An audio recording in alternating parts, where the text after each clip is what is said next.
Hello, listeners. Welcome to the podcast. Just like to say before it starts, I had a problem with the audio on this podcast, and the audio is a little bit ropey. There's a bit of a tint to it. So I do apologize for that, but I hope that doesn't spoil the enjoyment of the podcast. I hope you enjoy. Benny, bring me everyone. What do you mean, everyone?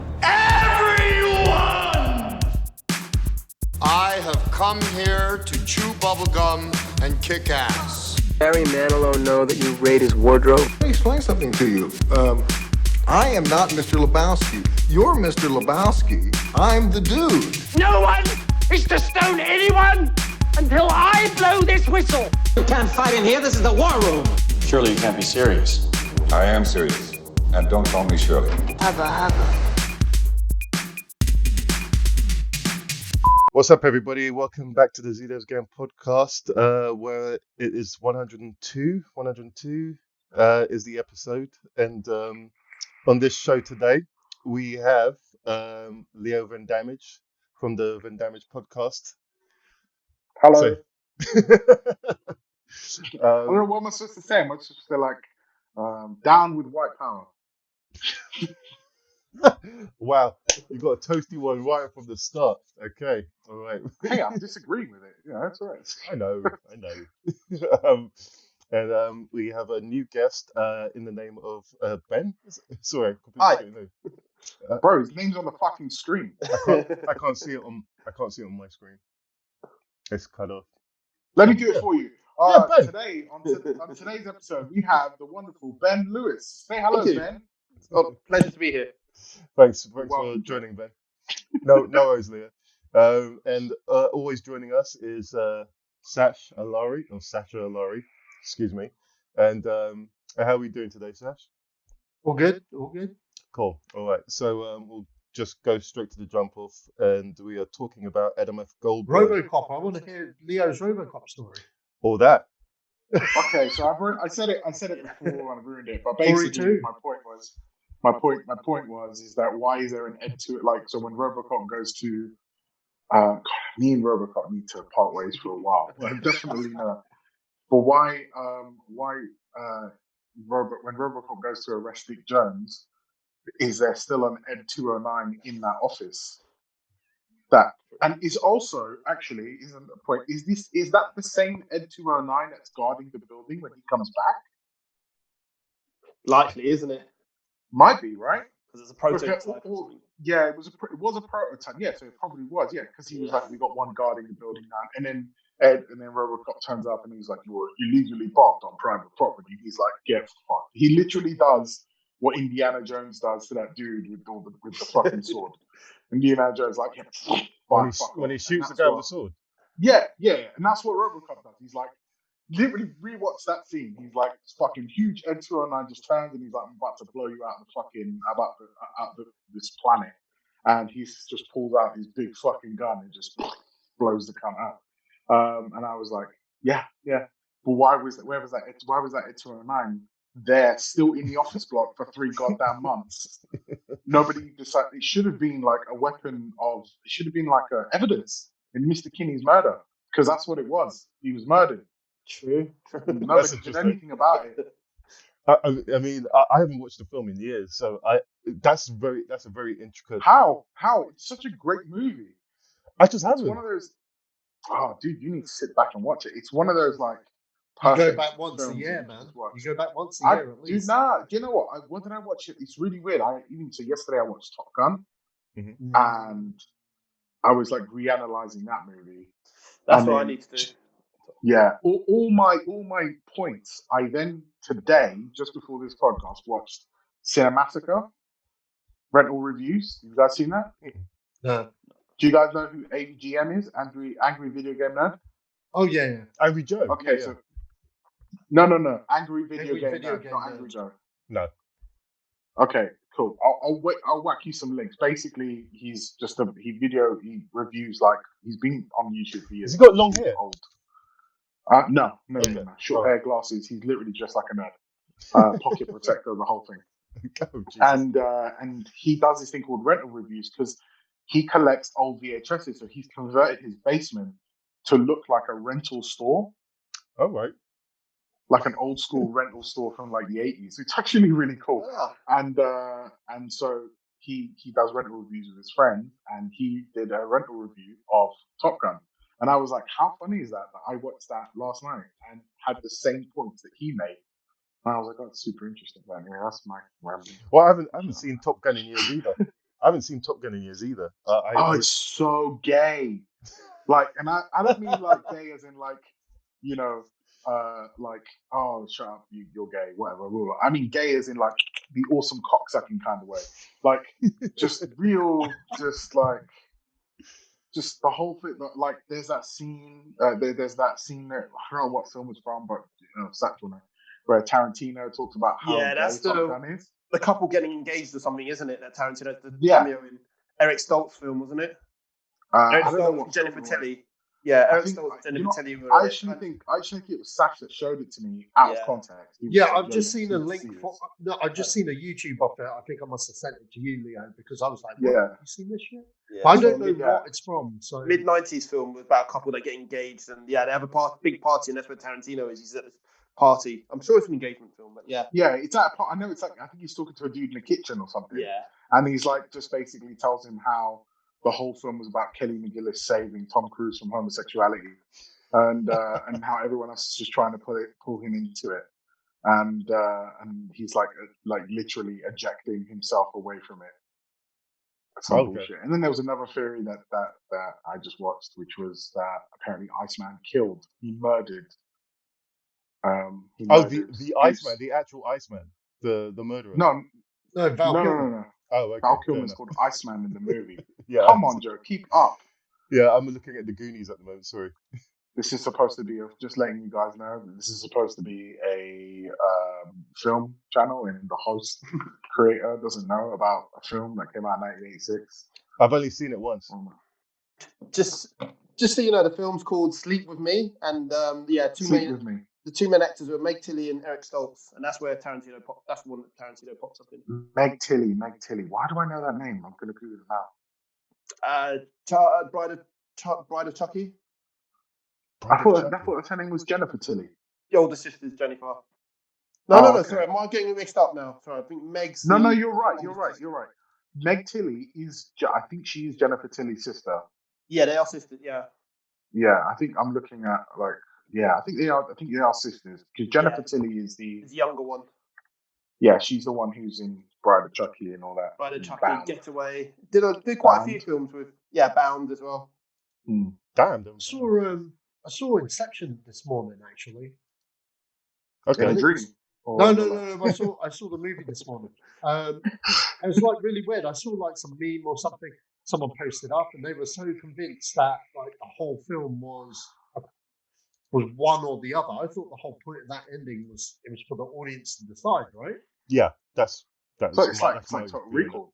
Total Recall is the same thing. They never once tell you whether it's real or not. It's just left up to you to figure out. This person, I'll leave completely anonymous, was like, no, look at the meme. It says every time he has a ring, it means he's in the reality, and in the fucking thing is like in the dream. I'm like, no, it's left for open interpretation. That's just a meme.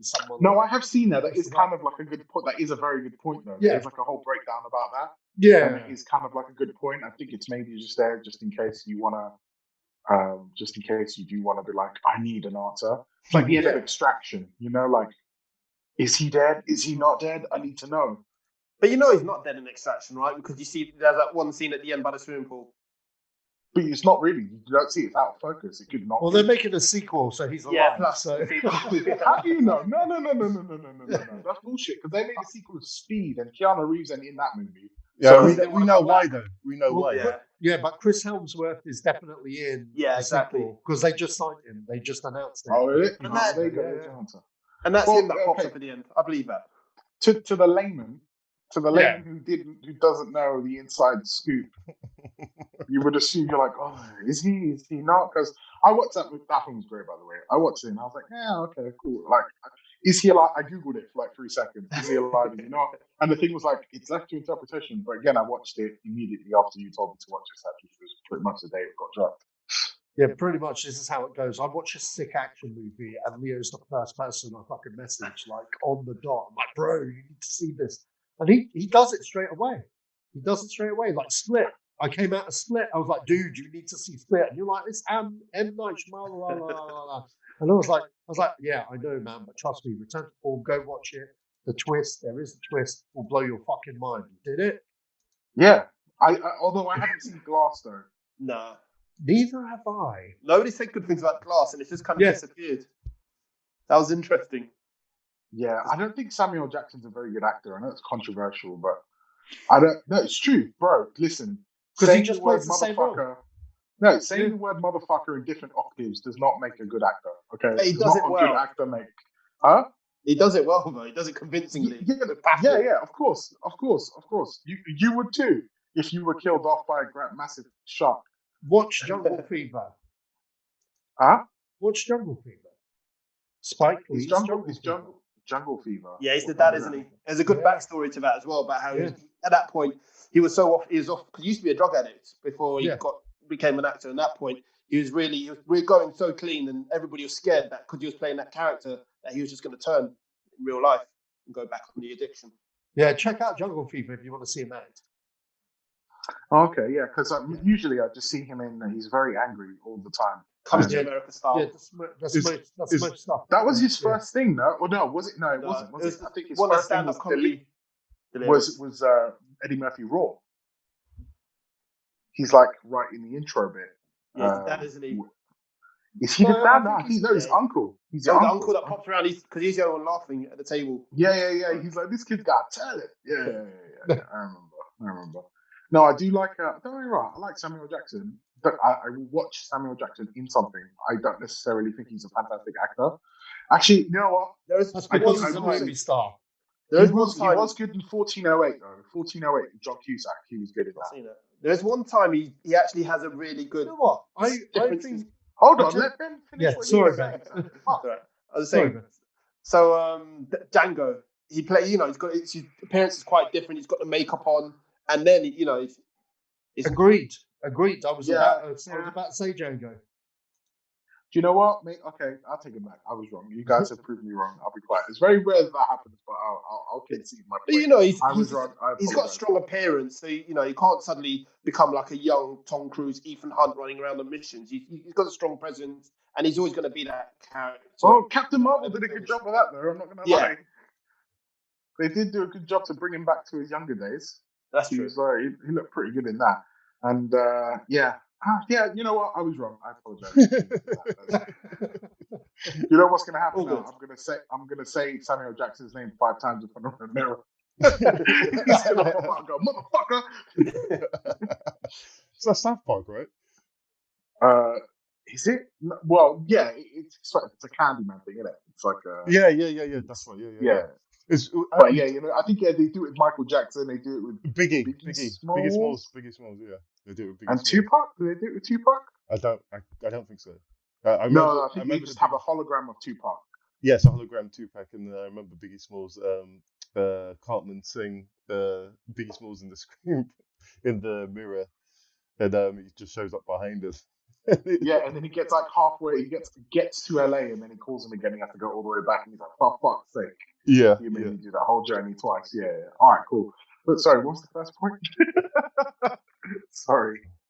Hey, first thing up today, Adam F. Goldberg, the creator of ABC series The Goldbergs, has revealed that he is working on a script for a Goonies sequel, Goonies II, to pitch to Richard Donner, the director of the original 1985 version. What do you guys think? Goonies 2 by the Goldbergs guy. Yay or nay? I'll let somebody else go first.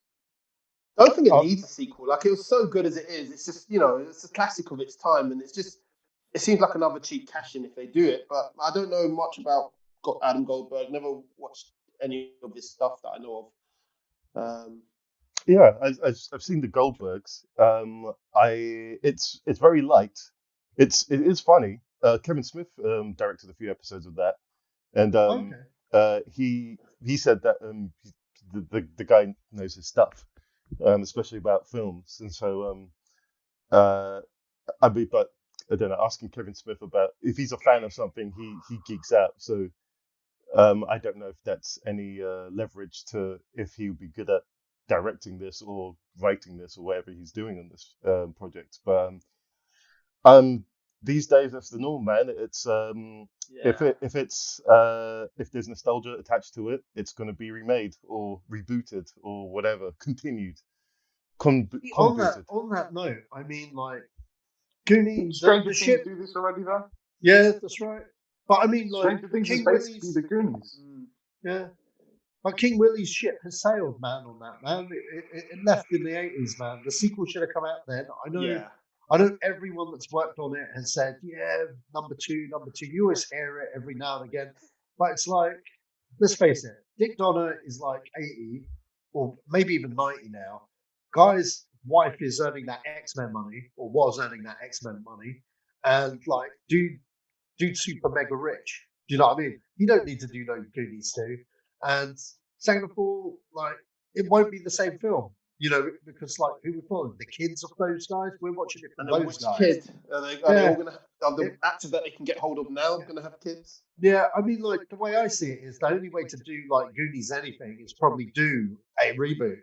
And I guess a lot of people, our generation, don't really want that. But at the same time, I could see how lucrative it would be for a studio, because you try to recapture that magic, maybe not do the King Willie story, maybe if you're going to franchise it, put them in a different adventure, same kids, but different actors, and then have the old cast like cameo or whatever, you know what I mean? Because half of them are pretty good actors that could be a character in them or whatever, do you know? And just have them do like 3 films that different adventures, aim it at that kid audience, and maybe they'd have a franchise. But at the end of the day, a sequel to the original, like, I would have loved it in the 80s. Nowadays, maybe not so. And rebooting it, I agree. I know I hate reboots, but do you know what I mean? I can see the appeal there, because outside the Stranger Thing, there's no cinematic equivalent to it. So does there need to be though? There doesn't, but No, do you know what I mean? Yeah. It just doesn't. It's not something anyone's been asking for recently. It's not something I'm asking for. Just doesn't mean because I'm asking for it, it should be made. But I'm just saying, it's like Dredd I 2. have no. Yeah, Dredd 2. Yeah, where's that? I just have no interest in Goonies, because it's just like I mean, I do, as like having watched it obviously when I was younger at various times, but I think I've watched it recently. I kind of really don't care. I don't know, a lot of the younger stuff, man. You know what? I watched that Corey Haim and Corey Feldman documentary. Oh, jeez, yeah. And I kind of like, I feel like dirty watching those films now, knowing the shit that went on. Yeah, it's. Do you get what I'm saying though? It's yeah, like I know exactly the shit that behind the scenes. You kind of like, do I really want to just like enjoy a film knowing that these kids were getting fucked behind the scenes? Like, not really. And so it's kind of just put me off wanting to watch anything like that, to be honest. Well, I mean, if they are going to do this, I think I'm pretty sure they've already thought about that. In some Yeah, degree. they have. And if anything, it's going to be probably a new cast. It's going to focus on someone else. Watch how it will be the new cast of it will just be the majority of the cast that's in fucking Stranger Things. It would be funny if it is that cast. It's Get those guys. It's what they did with. They already nicked a few, one at least from fucking for the Kids movie. Yeah. I think there's two. So it's like 2 kids from no, it's 1 kid from Stranger Things, wasn't it? It's like, when are we going to run out of like talented young people like to put movies? I just don't give a shit about Goonies. I'm sorry, Dredd 2, I couldn't care less. I'm so sorry. Like, just who cares? Who cares? Why they make it?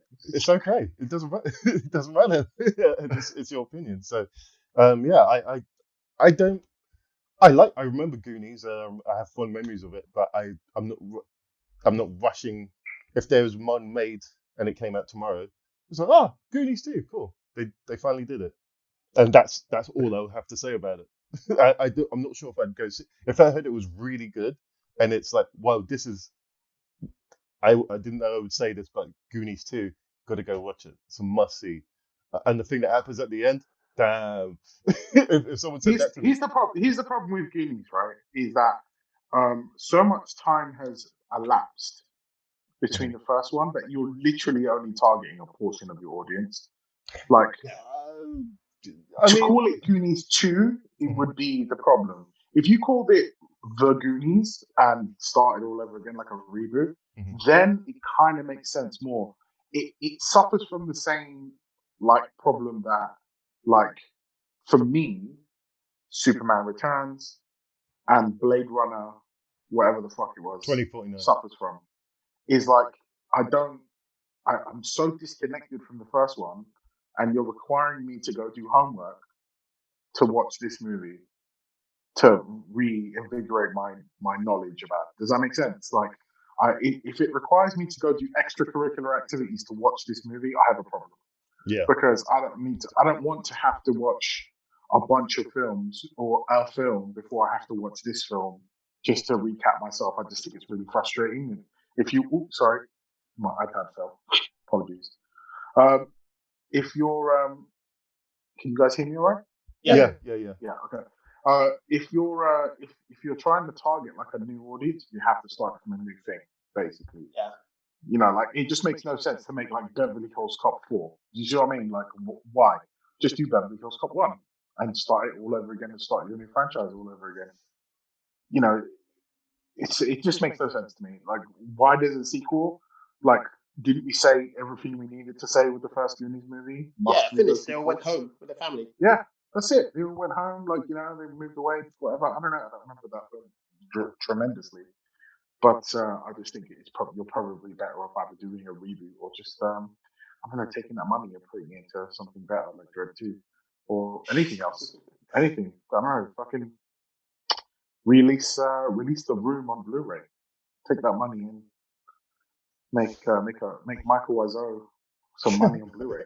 Michael, are you talking about The Room there? Tommy Wiseau. Okay. Sorry. Tommy Wiseau. Am I talking about The Room? No, I'm not. But now I'm just saying, you know, I prefer that film. I prefer to own that film on Blu-ray for a non-extortionate price. Right. Than having to go sit in the theater and watch The Goonies 2.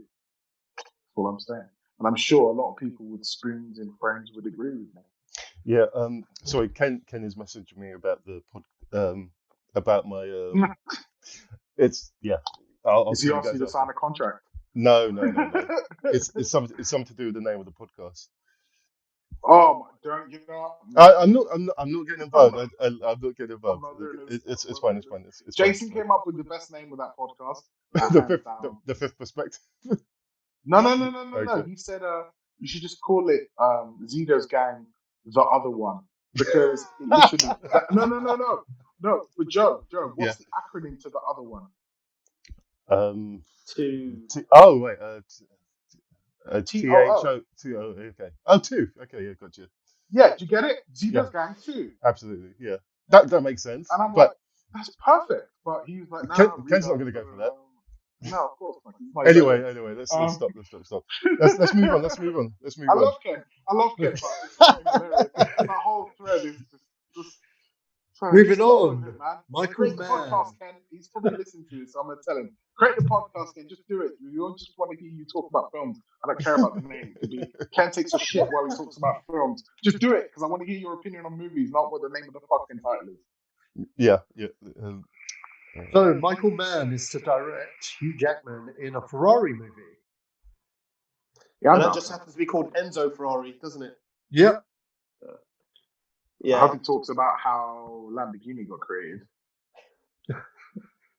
Because do you guys not know? That's how Lamborghini got created. Because of Ferrari. Yeah, some dude who ever worked for Ferrari was like, hey, you guys can do it like this, and Enzo was like, get fucked, eat my dick.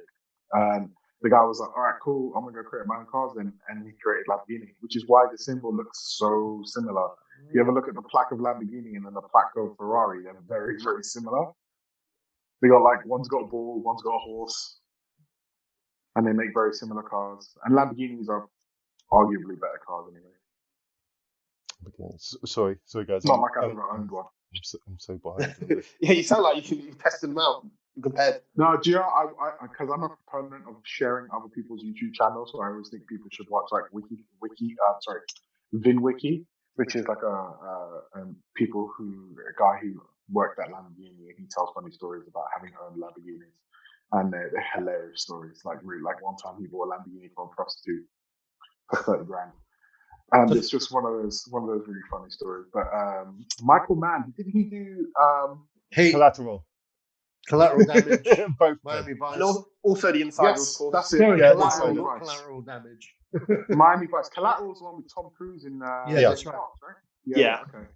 And then Miami Vice, I remember that because he's got this weird way of filming where it feels like it's like almost like handycam style. Is that just me? Yeah. In the lighting, it just feels like somebody's literally just holding the camera there. Yeah. Because On like holiday, even like you know the what I mean? whole scene. Yeah, the whole scene where like I distinctly remember this scene where Colin Farrell takes some like racially Asian ambiguous girl to Gong Li, yeah. he takes her to some party, whatever, and then they go dancing. The whole time they're on the boat, and it just looks like someone's holding a handicap. Yeah, shaking And I camera. quite like it. Felt quite intimate, and I was like, oh, I like that. I like the way he films shit. It's good. So yeah, basically this has been a passion project for Mann for almost 2 decades. He wants to make it the racing car version of The Godfather. Interesting. Yeah, so I guess this follows Ferrari through his career and stuff. I mean, What do you guys think? I don't know. I'm not really. The last film I saw about cars was Ford vs Ferrari, or what's it called here? Le Mans. Senna. No. Le Mans 66. Oh, that film was amazing. It's a great film. I like Rush. Rush was good. Rush was Rush good. was also Yeah. amazing. Yeah, Rush is To be good. quite honest, I think because of those films, that's why this film's getting made. I mean, you know what? The Definitely more racing not car because of films, the Driven. better. Yeah. Definitely not because of Driven with Sylvester Stallone. Definitely not because of that movie. That film's bad also. People sleep on that film. Yeah. There's that really great scene where he's like humping some stupid bullshit in the car. And then he flips a quarter out and then he makes sure that he drives over it every time. And I don't think anybody who ever directed that movie has ever seen what Rennie Formula Harlin. One car drive. Rennie Harlin, yeah, okay. So Die Hard 2, yeah, Die Hard 2. Long Kiss Goodnight. Long Kiss Goodnight. Yeah, well, Rennie Harlin has never. I tell you what, he also did.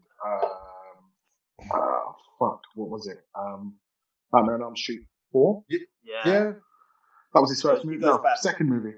Yeah, but yeah, he did. I don't think he's ever seen what a Formula One driver looks like because they definitely don't look like Sylvester Stallone. Because Sylvester Well, Stallone is like 200 pounds of solid muscle. I think Like, Stallone's in the movie because he wrote it. Did he? I think he did. He produced it or something. Do you think they just replaced the sounds of the cars with him going? That's probably Accurate is what you mean. The word you're looking for there is accurate, Joe. You can't blame him for that Driven being made though. Like after Harlan and Stallone getting together, making Cliffhanger, you can't blame them for okay, let's do it again. This time there's something else I've got.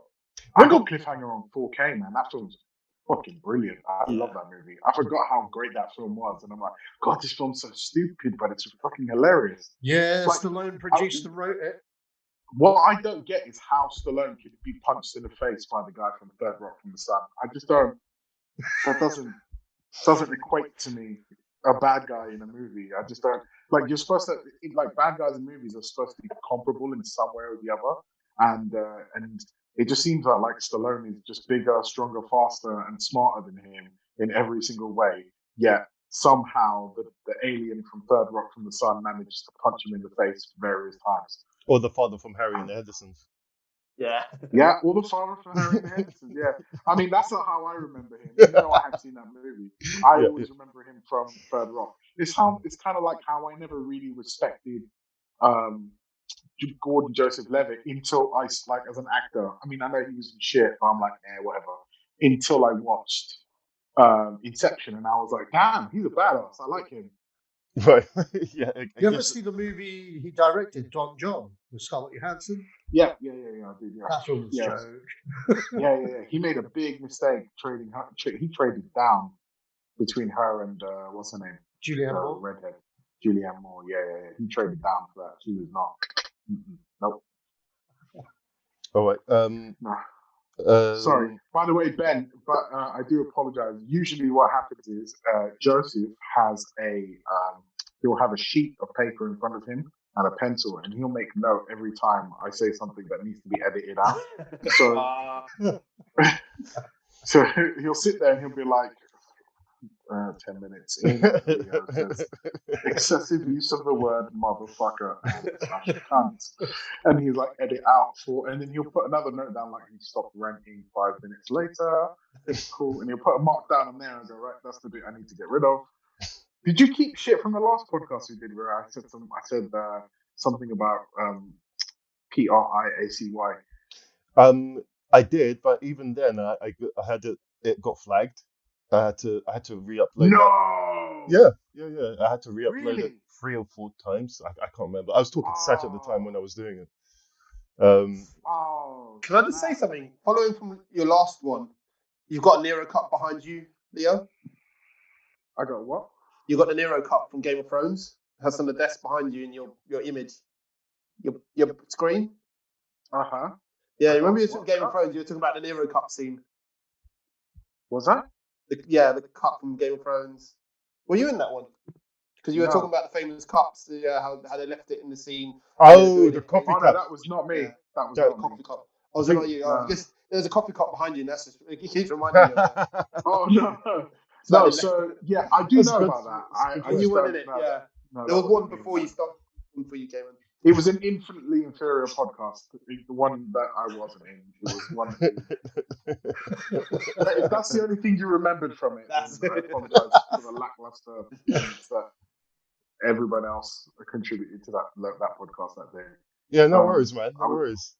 I was off sick that day. No doubt. I was absent in it. Sorry.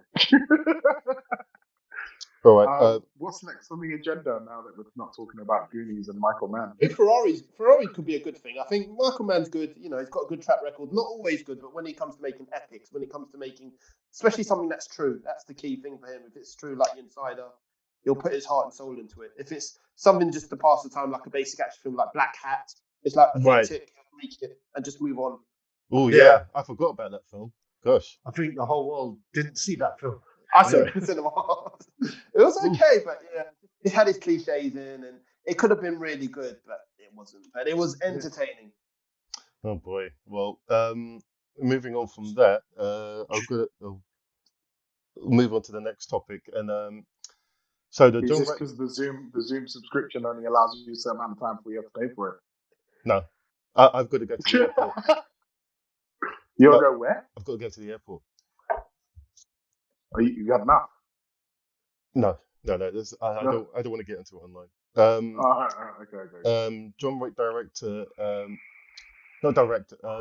One of the John Wick stunt coordinators says that the action in this new Matrix film is going to be a lot. It's going to be a lot more intricate and a lot more. It's going to be better, he says, from the previous trilogy.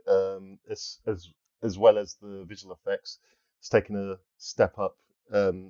They're very willing to show something new on screen, and I'm quite excited about that. Would you guys?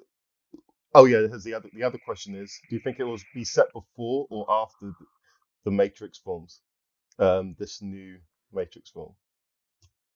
Considering it's got Neo in it, it's got to be after, no? Nope. Yeah, Antoinette. No, not necessarily. I've seen behind the scenes shots. There's one with one of the stunt guys, Tiger Chen, in the front smiling, and then Trinity actress Carrie Ann Moss and Keanu are behind waving. I get the impression it's going to be onwards. I remember when they were talking about it a year ago. They did say they were thinking of making a prequel, and that Morpheus could be played by Michael B. Jordan. Yeah, we know they're not going with that because we know Keanu's back in. But yeah, it's interesting. Is it likely? Could it be a prequel? Yeah, I think the Michael B. Jordan stuff that was before the Wachowskis came on board because Warner Brothers had already announced they wanted to do something with this property, and they hired Zach Penn, who directed classics such as X-Men 3. Sorry, wrote classics such as X-Men 3, The Last Stand, and I can't remember what else because he's pretty bad. But he was put on board to do the screenwriting duties, and then I don't know what happened, but obviously there was a Matrix Kung Fu like fight or something, because now the Wachowskis are back in charge, or at least one of them is, and she's writing and directing the whole thing. So whatever Warner Brothers was doing with Michael B. Jordan's probably not happening, or I could be wrong, because it's such a rich world that they could probably do things. But I guess it all depends on this movie. I mean, the Matrix sequels, they had their moments, but they weren't AAA in my opinion. I feel the first one was the best one. I know Joe's the latter because he's the biggest Matrix fan I've ever met. But I'm intrigued to see what they do, because I'm intrigued to see what they do with it. But at the same time, didn't they kind of already do that with the Animatrix though? Like certain parts of the Animatrix. The prequel to the Matrix. Yeah, that you know what? Those shorts were pretty cool, I felt. Yeah, there were some really good ones. I remember, but I don't know. With listen, I'm all down for a bit of kung fu in a film, right? And seeing some martial arts in the film. If I see that, great. That's fantastic. But at the end of the day, again, like, where are we going with it? Like, how much more existential bullshit do you need to feed me about being in the Matrix? And I just don't see where it's going to go. Does that make sense? Like, I don't know. I'm just so much more skeptical the older I get of like films that are just fed to me. Does that make sense? But the action they could add to it, though, there's a lot more they can do, and that'll be interesting. That's the only thing that'll interest me. Yeah, I mean, the action. I will say this, and just purely from having watched other martial art films, martial arts in those films has aged significantly. Like the stuff they have used, especially a lot of the wire work, and just the hand-to-hand combat. Whilst it's impressive, compare the fighting style to a film with a much smaller budget like The Raid. Does that make sense? Like The Raid is a lot more visceral. It's a lot more like in your face. It's whereas this is a lot more stylized, and it's. I'd like to see a lot more something a bit more up close and personal, but edited well, like John Wick, I guess. But I don't know how I feel about the Matrix. When people told me, I wasn't super excited. I think it's very rare now that I get like extremely excited about a film that's coming out, where I'm like, man, I'm totally looking for it. And I'm a huge Top Gun fan, and Marvel Maverick is another one. I'm just not that interested in watching the conclusion of a character that was concluded a long time ago for me. Okay. Sorry. Sach, I'm gonna let you read them out from now. Sure. Okay, so Ian Holmes passed away this week. What are you guys' favorite Ian Holmes performances and stuff, man? Big shame that. Good guy. Alien, hands down. His last film was the Hobbit movies, wasn't it? Turned out. Was he in the Hobbit films? Very briefly. In the last one, at the end, and briefly at the beginning, at the start. Yeah. You know what I'll say for my favourite film? Like, it's not a film I watch all the time. I only watched it because they used to show it every bank holiday as a kid. But one of the best scores in cinematic history, Chariots of Fire. Yeah, that was a good one. And he stands out. He's got a good meaty role in that. You know, he's a character. You could, from start to finish. Always like the film. You guys ever see the film A Life Less Ordinary with Cameron Diaz and Ewan McGregor? So he plays like a mob boss in there because he's Cameron Diaz's dad. He's Cameron Diaz's dad, and basically Ewan McGregor kidnaps her accidentally. It's a bit weird, and he's got the mob after him, and it's actually a pretty cool out there kind of movie, to be quite honest. If you haven't seen it, check it out. But he's like the main antagonist, and it's like, what? Ian Holmes? I just saw him in Fifth Element. I like it. I mean, he's a good actor. He's a very good actor, and when he's in, I don't know. I think of like the sinisterness. Here's what I remember of his face, and I always will. And it's the bit where he's like lip is quivering, and that white goo is dripping down the top of his head in Alien. Remember? And it's like that image is like burned into my brain when you're just like, if you've never seen it before, like, why is there white shit coming out? Why is there milk coming out from the top of his head? And then obviously he then tries to, like, a really innovative way, tries to choke her with a magazine. And I was like, never seen someone die like that. And then obviously Jason Bourne did it in The Bourne Supremacy, where he whipped the guy in the face with a magazine, which is a horrible film, by the way. No, it's a great film. Really? I don't. Well, okay. Here's why I don't like Jason. They give me a migraine every time I have to watch a fight scene in those films. Shaky The camera. cinematography. Yeah. I don't like the way it like randomly zooms into stuff throughout like a wide shot, and then all of a sudden it cuts into like a close shot or shots through. I don't know. It doesn't. You know that film actually invented that, and then it did, and every single Hollywood movie decided to copy it. And I don't like it. I agree with you because like we're into our kung fu movies, you two especially, and you got to understand when you watch action, you want to see the action, and you want to see the geography of the room and the choreography and stuff. But you know, I guess Matt Damon can't really beat people up in real life, so they had to find ways around that. And plus, I think the other thing with those Bourne films, I think they were fairly low budget when the first one came out. That they used it as a way to shoot it pretty quickly and cheaply, and it don't get me kind wrong, of it's innovative. Like some of the stuff when he's fighting in there, and he's got the and he's got the first one where he puts the pen through his hand, and, like through his fist, and he's like calling and he fights the dude. The second one, the little bits I remember, like with the magazine, and the second one, like I like the concept of that, like using what's around you. And obviously in the third one, we basically chucked the guy with a book, and then John Wick pretty much stole. But I totally get what you mean. It's like that Peter Berg movie. There was a Peter Berg movie with Mark Wahlberg recently. 11 or something. Is that the one? Is that the one with the guy from the Range? That's right. Eco from the Range. So when Eco shows up, and he does the fighting, it's like a standard Hollywood movie where they cut shit. And I was like, I know, but bro, I like that. But I like fucking Marky Mark, right? So, I know you do. So for me, I'm like, I'm in. I like that movie. Like, I liked Mile 22. But I think that they need to in action films coming up. Like, you have to really think about, like, give me a purpose for the fight. Does that make sense? Like, it has to be. I need to be invested in a purpose for the fight. Otherwise, I'm kind of just going to be like, just put this here to entertain me very, very briefly, and then back down to like a boring narrative, and that's I don't know. But we strayed from the subject. We're talking about Ian Holm. Ian Holm, the best Ian Holm martial art fight. Yeah, exactly. Oh, all right. You are leading us through more kung fu. Tony Leung, I know this is old news, but Tony Leung has been cast as the Mandarin in Shang-Chi and the Legend of the Ten Rings. What do we feel about this casting? I don't know what this is.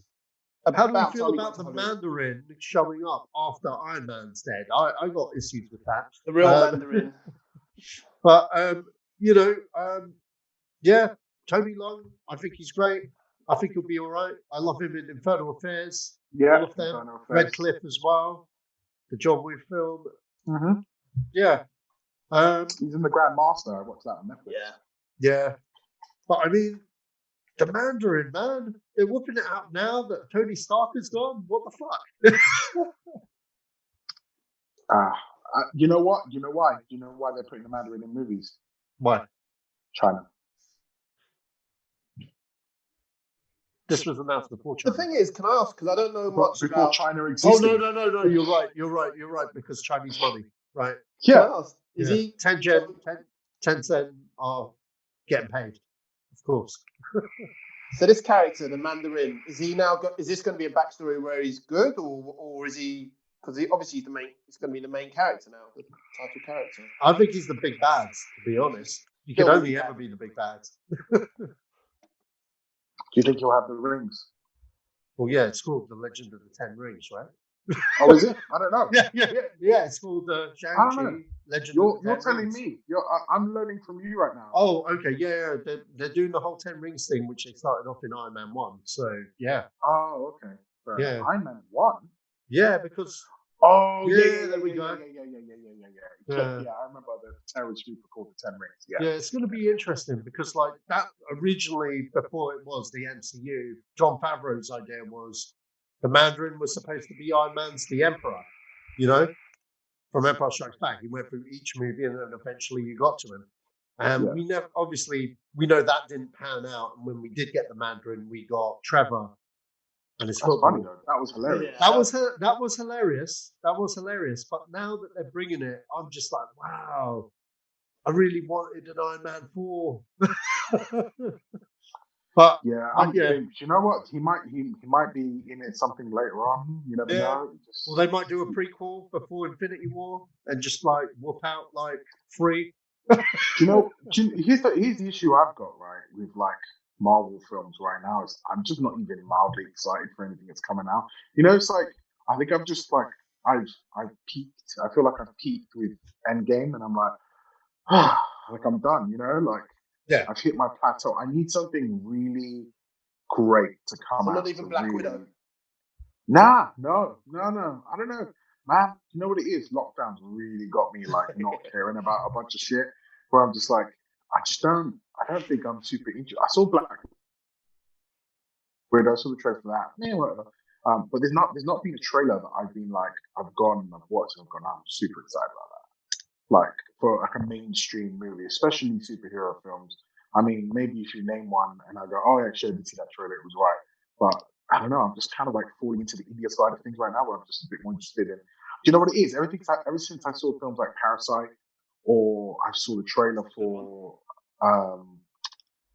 Train to Busan 2, like, I forgot what it's called now. But the trailer for that was really good. Like, that I'm more interested in. As opposed to like watching a Marvel film that just it's like I can see what it's doing. I see what it's appeasing. I see it's appeasing China, and I just think like they're just going after that Chinese money. That's and Disney I think for you. The movie, huh? That's Disney for you. Yeah. I mean, the company that talks about BLM and then they remove John Boyega from a poster because he's black. That's just from all the marketing. Like, I just don't really want to support them, but I can't get my subscription money back for Disney Plus. I think what's good though, like Tony Leung's a good actor. Like he's very charismatic. He's probably the only other Chinese actor that most people will know from different films. Yeah. Like Chow Yun-fat, they're both solid actors. They're both, everybody says they're charming, they're good looking. And so I believe, I'm willing to see this film, not knowing much about the comic book character, just to see what he can bring to the role and where they can go with the story. I didn't even know Shang-Chi was what is Shang-Chi? It's another Marvel comic now. No, it's basically their version of like, the Kung Fu kind of like character, if that makes sense. So they're making a film of this? Yeah, they're making a film of this. Yeah, it's a martial arts film. I had no idea. Yeah. It's been filming for quite a while. It's on lockdown at the minute. The director himself caught the coronavirus, but he's fine now. So they're looking to start back filming and stuff. But yeah, this is part of the news. I mean, I'd be more interested in knowing more about the Iron Fist. That's what I'd like to know about. Yeah, he does actually cross over with Iron Fist as well. That'd be something I'm more. I mean, I didn't totally hate the TV show. I thought it got better, and martial arts got infinitely better in the second season. Oh yeah, it looked like he took a few lessons. Yeah, because that first season was wow. There needs to be. I don't know, like I just kind of like I miss the old days of decent martial arts films where they got real martial artists to do martial arts shit. Yeah. Does that make sense? Like, don't get me wrong, Keanu Reeves is a good actor, but he's not a martial artist. Which is why, like, when you watch Donnie Yen make a movie, and you're like, he's really punching that dude in the face, or it's like foot for hand, like hand for foot, where it's like a hand in a boot, and he's really kicking that dude in the face. Like, that's a way more impressive. So if they're gonna make this movie Mandarin, like, they really got to come with it. They got really like, And I just don't think that you can do that with Disney's way of making movies. Does that make sense? Yeah, It's like the restrictions that they self-impose upon themselves to keep themselves family friendly is not conducive for a martial arts movie. I don't think so. I think that's why things like Daredevil work, because Daredevil is gritty and it was on Netflix, right? So it's gritty, it's raw, it's violent, and that's what you kind of need. I don't long gone are the days of me watching Daniel-san wax on and wax off and feel good about him learning 2 moves and becoming a black belt. I want to see shit like The Raid. I want to see shit like that. And if Disney are going to do that, that's why Disney had offshoots like Buena Vista and stuff like that, is so that they could make that kind of content without directly affiliating themselves with the Disney brand. Does that make sense? Yeah. So, you know, like, don't do it under Disney, release it under Fox, and then do something a bit more violent so everyone can enjoy it. Yeah, Disney aren't going to do that. All the money's in PG-13. But this is what I'm saying. So, like, imagine I made a film that was more like, I don't know, like, is even like Stephen Chow movies, are those even PG? I don't even think they are. I think they're 12s or 15s. Yeah, and those are like really timid, like Kung Fu Hustle, Shaolin Soccer. Those are quite timid martial arts films in comparison. Like, we're talking violence-wise, right? Mm-hmm. But I think they're still rated over a PG rating. I mean, correct me if I'm wrong. But let's have a look. Yeah, check Kung Fu Hustle.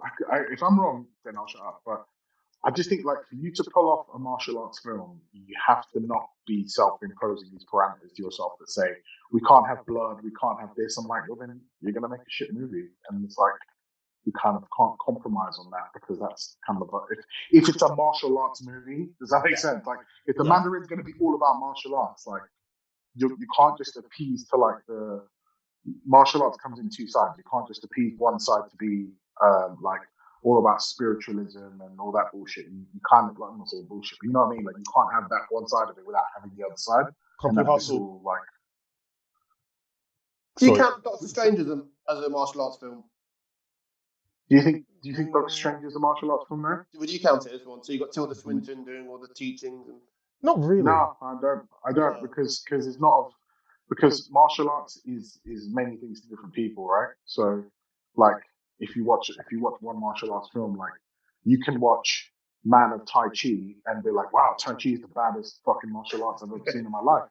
Yeah. But then you watch real life, where that fucking MMA guy beats the crap out of a Tai Chi master, and it's like, oh, that shit doesn't work even slightly. So I don't know. I just think martial arts is defense, right? So defend. Yeah. Like, I would much rather watch, like, Flashpoint with a lower budget. Does that make sense? That's a martial arts film. Like, that's a real gritty martial arts film with questionable physics that happen in that movie, but that's a film, isn't it? That's what makes it a film. Yeah, I don't think that. I mean, ultimately, to boil down my point, I just don't think that Disney are going to be able to pull off a martial arts movie without upping the rating in some capacity. It's just not. I don't think it's going to work. What did you say, Joe? By the way, you said it was, what was the rating for Kung Fu Hustle? 15. 15. There Wow. You go. And I mean, like, and we've all seen Kung Fu Hustle, so you know that film's not even violent. Yeah. Like, in comparison to other martial arts movies, I would even hazard, like, what's Enter the Dragon? That's not even 18. That's 18. Is Enter the Dragon in 18? Yeah. It has to be, from what I remember. It was on VHS. It was on VHS. I think it's a 15 now. Oh. So on VHS, it was definitely 18. I wouldn't have given that an 18 movie. Maybe it's yeah. There's a lot of films that I've watched back there that I would re-rate. I would be like, I don't understand how, for example, Street Fighter with Jean-Claude Van Damme, how that's a 12. That was a 12. Because I had it on VHS. So 18. 12. So 18. What, Enter the Dragon? Yeah. Still, wow. Yeah, it's 18. That's weird. It's on BBFC's website. But you know what? That goes back to the 70s, when all martial art films were just labelled like 18s. If you're lucky, but it's just like. And if it had, do you know what it is? It's because people believe that the Din marker was a real thing. Like, all this shit. It would explode and. Yeah. And they were like, we can't show that because ancient Asian mysticism says that you'll blow someone's heart out of their asshole if they watch too much of this shit. It's the British Board of Film Classification, isn't it? I believe they didn't even watch the film. They're just like, martial arts, 18. Yeah, that's probably literally Execution what of happened. Shaolin, 18. Drunken Master, 18. Drunken Master 2, 18. What's the someone remind me? What's that film with? I've watched it once and I remember it being such an amazing movie. It's black kid in the hood and he is like Last Dragon. The Last Dragon. That's it. Yes, Bruce Leroy. Is that his name? Bruce Leroy. Yeah. It's a really odd film. It's but it's funny because it's bad, but it's good. And when I say it's bad, because there isn't really any martial arts in it. None that I can remember anyway. If there was any martial arts in it, it was very minimal. And there was minimal, but it had that vibe of a martial art film. Yeah, exactly. And the soundtrack gave it that boost. Yeah, it had a very it was really cool. I do remember. I recorded it once on VHS, and I don't know what that is now, but I have fond memories of watching that, and it was one of those late night Hong Kong film. Well, in that era, BBC Two would show. It's more of a blaxploitation. It is. A big budget, mainstream blaxploitation, I'd say. Yeah. That was a good film. I remember watching that when I was young, and he glows at the end. I think there's a scene he glows at the end, and I was like, God, this film is badass. But I don't know. Anyway, that's my point about PG. Like the ratings on movies, I just don't think they're going to be able to pull it off. To what I would say, I watch a lot of martial arts films. So for a film that I would say that you would say it pulls off decent martial arts to be realistic enough for me to believe that punch was real, that person's going to fall from that, and I would watch it. Do you remember there was a Disney film with Jackie Chan and Jet Li, The Forbidden Kingdom? It wasn't a full on martial arts, but it had martial arts in it. Yeah, that was a good. I remember that was a good film, but that was a super one of these kids who learns martial arts thing because remember he gets beaten up by the bullies at the beginning, and then he comes back and beats them up because he's got the skills of martial arts that he learned in some fantasy land. And that was the first time they've actually shared a screen, I think. Yeah, that's right. Jackie Chan and Jet Li, they made a whole deal about that, and I was like, oh, okay. I don't know. Do you remember? I tell you what, I don't know because we're talking about martial arts, but do you remember those series of movies that got made that had Tom Arnold in it, and so you had Cradle to the Grave. Yeah. And the Jet Li and DMX films, Steven Seagal did one. Exit Wounds. Didn't he do another one? It was called. Do you know what? Those were pretty good action movies, man. Yeah. I remember watching Exit Wounds in the cinema. I was like, wow, Steven Seagal's coming back. And then again, he did and then he didn't. It's called something about Soul, something like that. Yeah. Soul. He's in a prison. What's that one? He's fighting vampires or some shit. Oh, that's I don't know, man. It's such a weird fucking movie, man. But yeah, do you know what? If you I look at Cradle to the Grave and I think aesthetically, that film is fucking sick.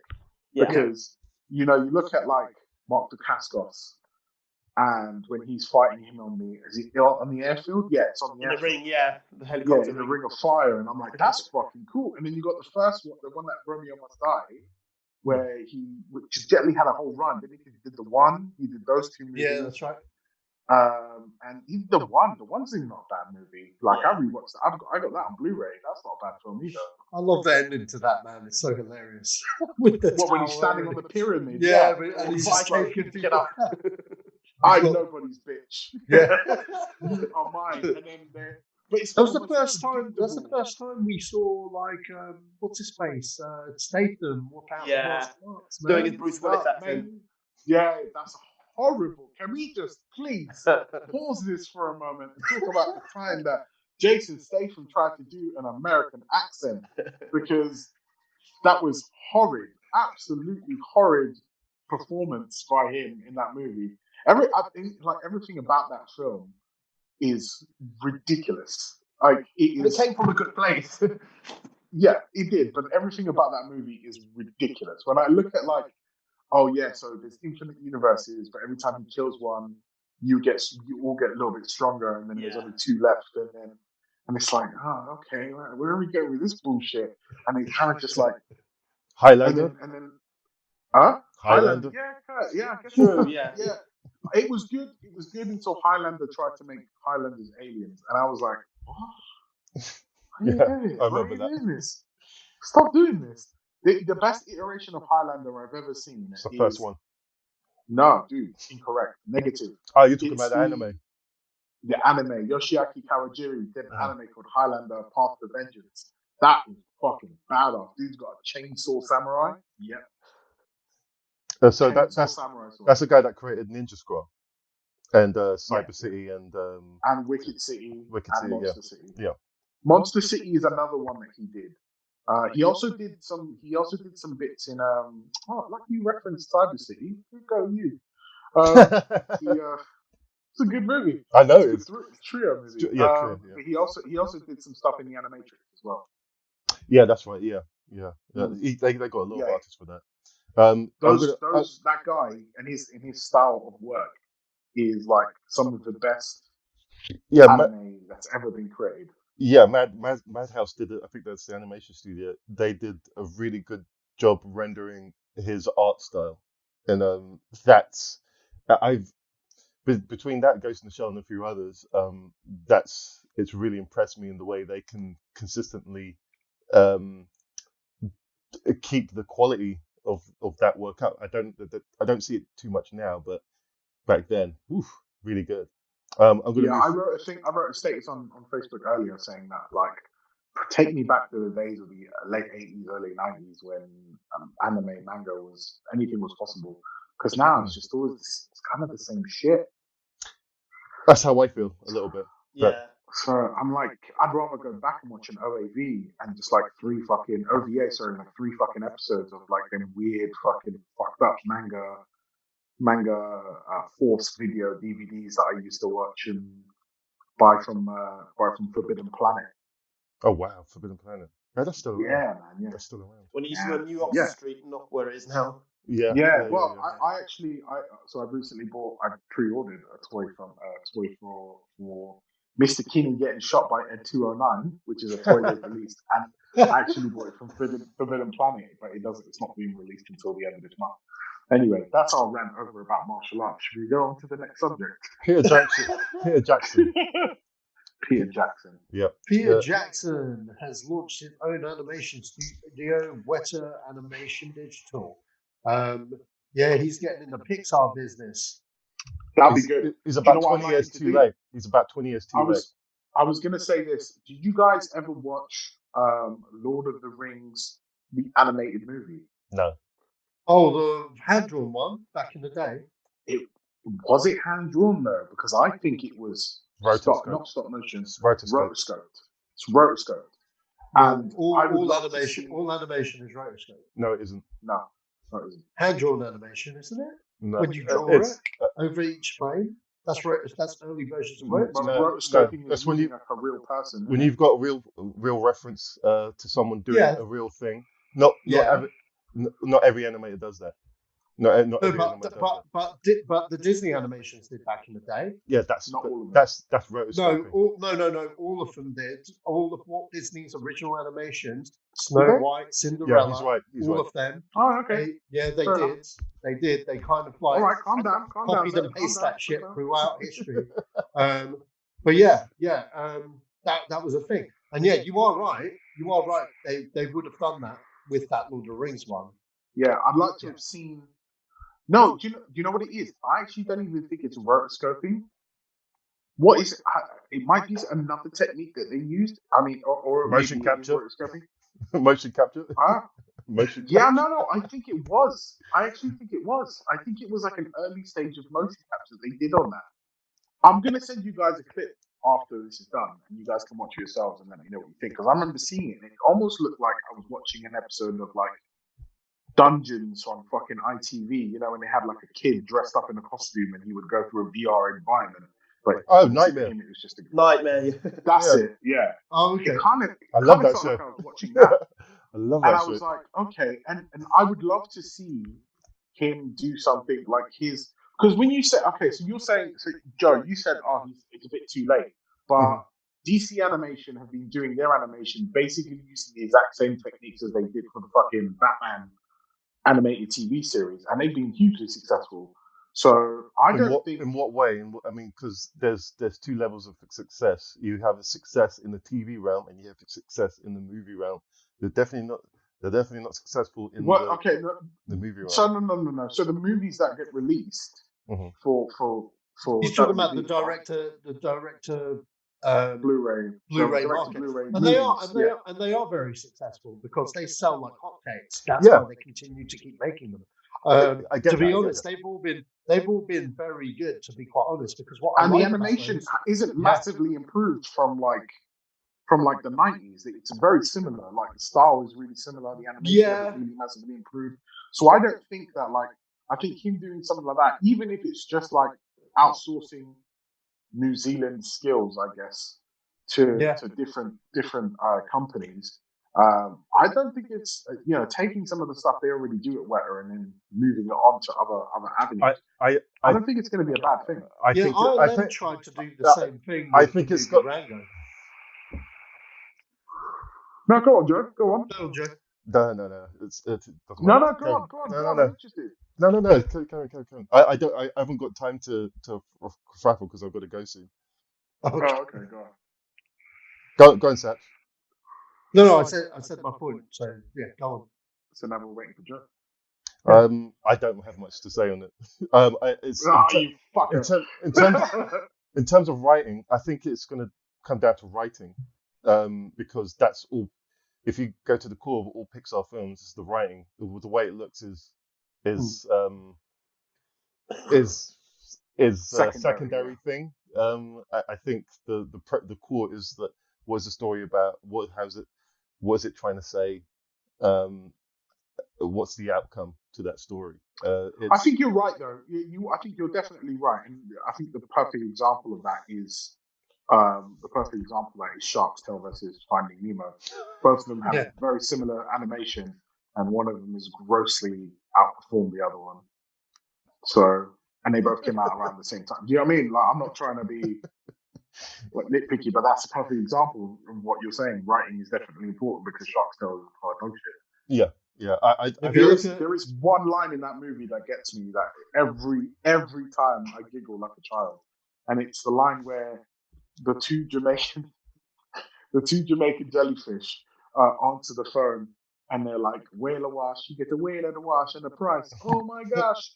But the bit that gets me is the second time they answer the phone to do that, there's a whale heading towards them to crash into their like little car wash, and so they're like, "Whale a wash, you get a whale and a wash and a price," and then they both look and they shout, "Oh my gosh!" and I laugh like a child every time.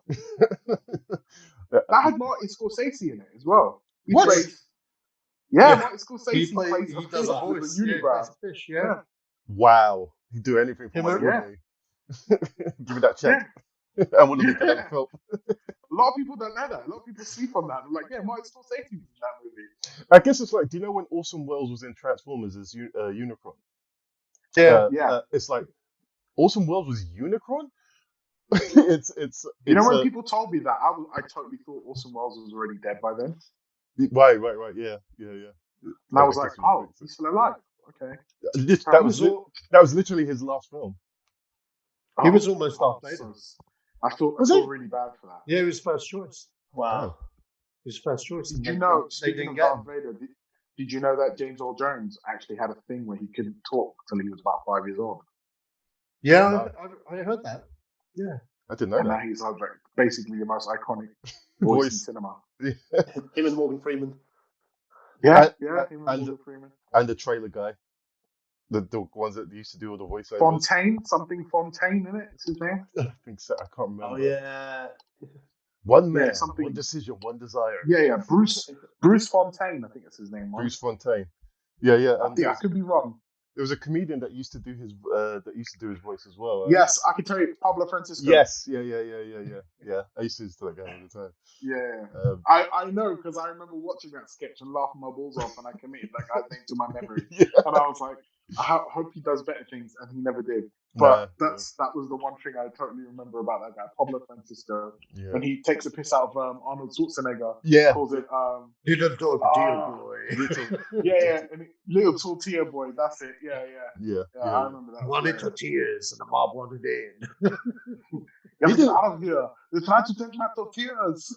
He did his voice really well. I remember he was good at impressions. Yeah. Yeah. You got a lot of research to do, Ben. If you haven't seen this stuff, you got to really sit back. You got to rewatch this and make notes. You'll be like, what was that fucking dude talking about again? I'll send you a link, Ben. Thanks.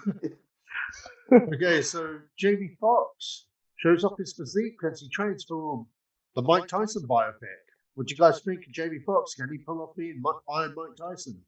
No, only Mike Tyson can be Mike Tyson. Yeah, I agree. Although there is a sketch that he did, right? So Jamie Foxx did a comedy in Living sketch Color. years ago. In Living Color, yeah, I remember that. Is that the one where I he think goes? so. He's like Mike Tyson is like when Mike Tyson walks into a room, it's like someone walks in with their pit bull without a leash. Yeah, and everyone's like, "Yo, was that your pit? Yeah, was that your pit?" And then it's like, then he said that Mike Tyson found out that he was making jokes about him. He's like, "Come over here, Damien. We'll talk to you. We'll talk to you for a minute." I heard your jokes. I'm not gonna punch you. he's the last guy who'd want to be an enemy.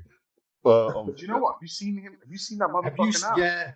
Oh my days. Yeah. He might fight again. Yeah, that's what Joe Rogan said. He said I saw that video. Through the fucking testosterone and we're like, here you go out and fight.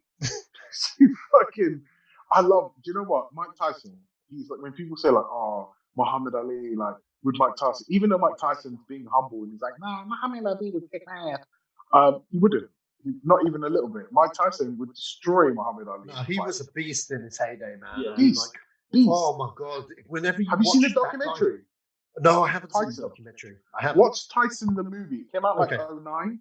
All right. Fucking when he talks about like when his opponent goes, I watch my opponent when he comes in and I keep my eyes on him all the time. Yeah. And I lock eyes with him and I'm looking for any weakness. And the moment he looks away, boom, I know I've got him. Like I know I'm gonna break him. And he goes in, he's like, I'll come in ferocious and destroy him. The thing is, I know a lot about Mike Tyson's like previous like career and stuff. So I think he could pull it off because Jamie Foxx is one of those like real committed actors when he does a good scene, when he does a good role. And I think if you look, all you have to look at is like the Stevie Wonder biopic that he did. Ray. To look at him, Ray. Yeah. I'm sorry. Ray. I knew what you meant, man. I knew what you meant. So, apologies. You meant Ray Charles, right? Yeah. Ray Charles. That's it. Yeah. Sorry. But you look at you can't blame me, man. Two blind musicians, for Christ's sake. Both equally amazing in their own right. But you look at that and you think, it's fucking, he's amazing actor. I think the first thing I ever saw him in was Any Given Sunday. Oh really? Yeah, he was in Any Given Sunday. Yeah. Booty Call or any of his 90s films like Booty Call and Woo? I remember. Okay, so remind me, is Booty Call the film where they're trying to go out and they have condoms, but they're lambskin condoms? Is that right? Yeah. Yeah. Okay, yeah, cool. I specifically remember when I was younger going, lambskin? What the fuck is that? But yeah, so Booty Call, I remember seeing that a few years ago, but I was never really a massive. I think he turned up on an episode of Moesha once, and I never really got into Jamie Foxx. He wasn't really my thing, but when I saw him in Any Given Sunday, I was like, oh, he's good. I like him in this. And that's an Oliver Stone movie, right? Yeah. Everyone in it. Yeah, it's got everyone in it. Yeah, Dennis Quaid, fucking Al Pacino. Al Pacino is a G. So he goes full. He goes full Al Pacino in that film. That's the most full Al Pacino I've ever seen him go. What the fuck? Yeah, he does. He's great, but that's a great movie. But Jamie Foxx is a good actor, and watch Collateral. He's great in that. Yeah. Even that film he did recently that I've seen anyway, Sleepless. He was good in that too. So is one of his best films that it could put a man to tears. The Soloist. Yeah, that's really good. Robert Downey Jr.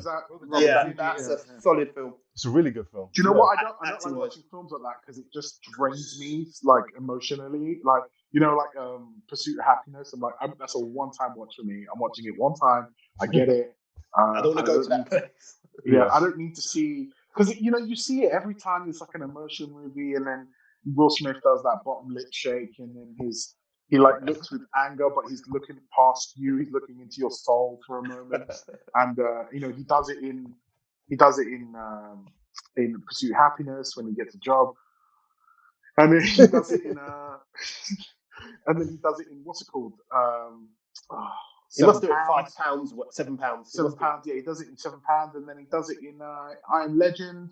I'm not gonna get it. I'm crying to you, like move on.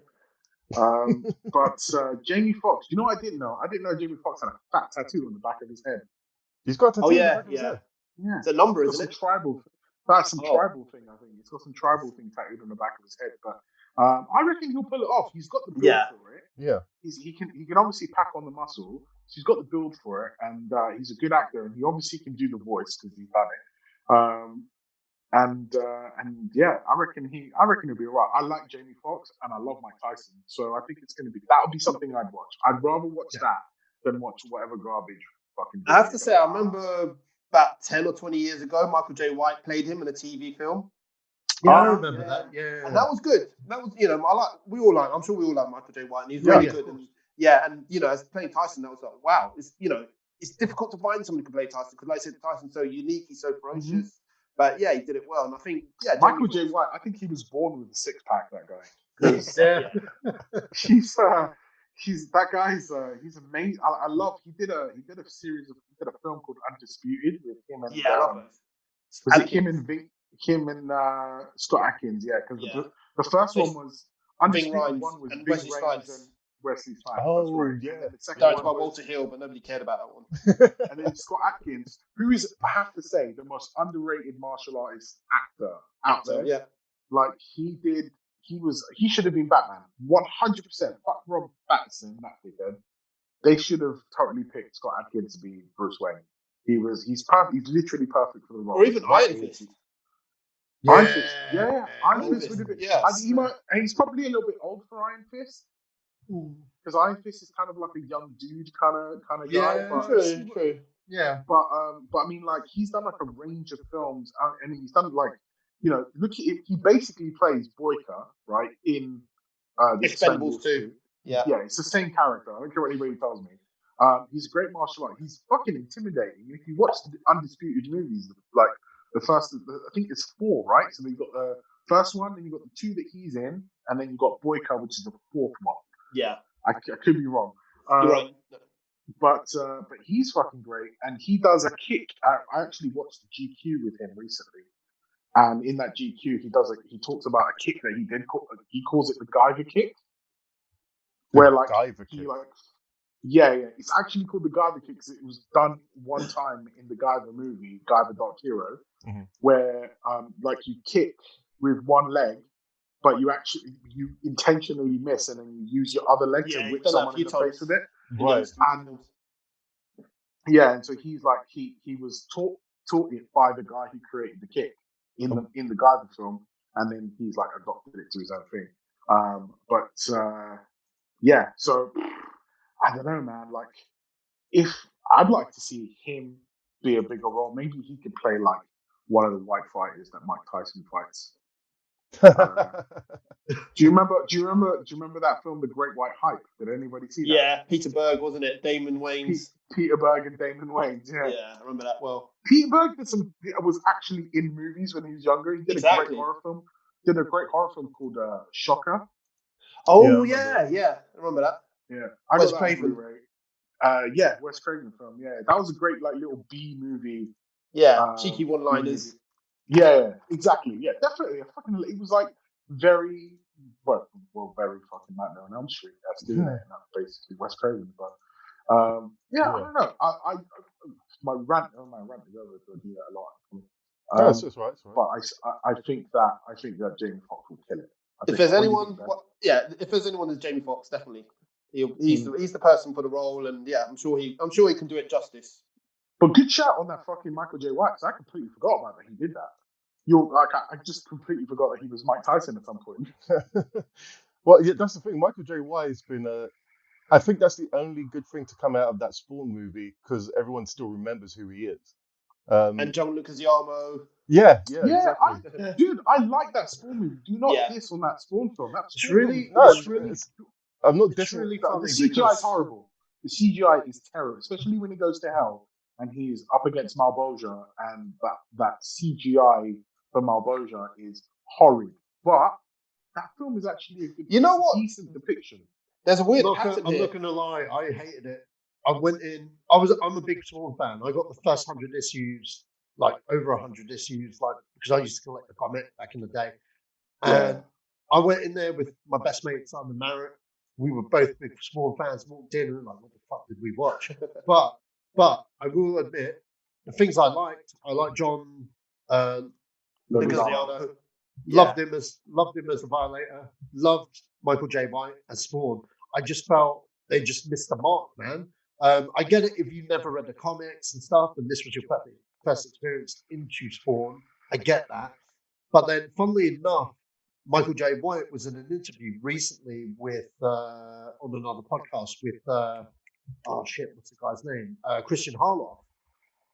They were talking to him about Spawn, and he was mentioning that movie, the movie that we got, was not the movie that was scripted and was shot. Because what happened was the director was a special effects guy at ILM, and this was his first film as a director. And then what happened was they showed a cut, and then basically the studio wanted to cut it down.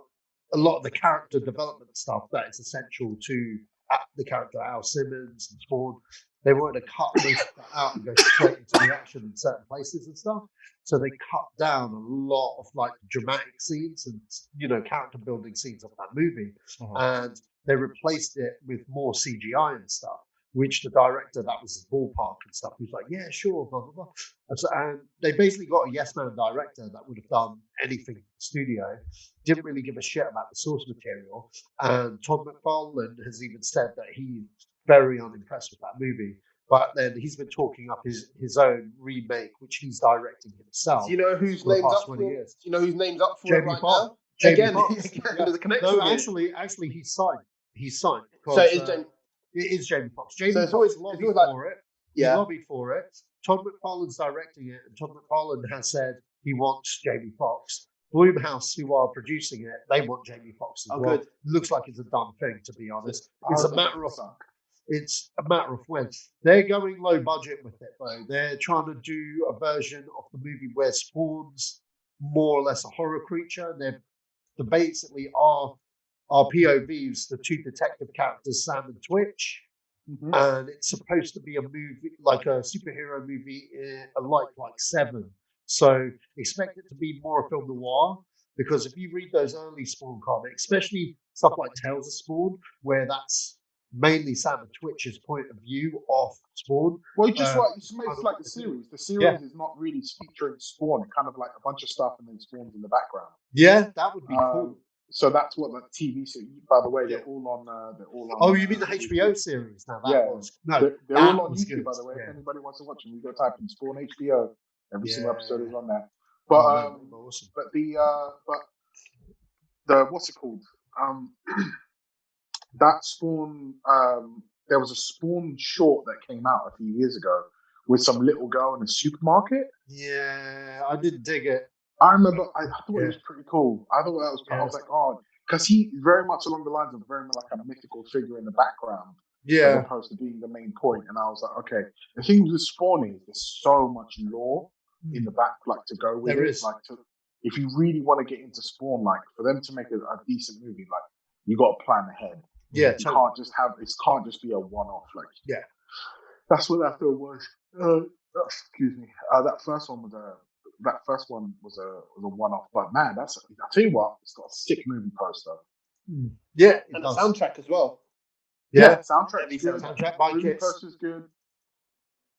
It's a good fucking movie.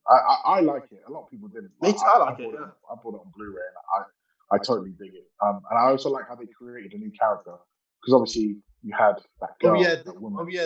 The girl character in it. Yeah, she Priest, was created. Yeah, Priest. Yeah, because she was there to replace Chapel.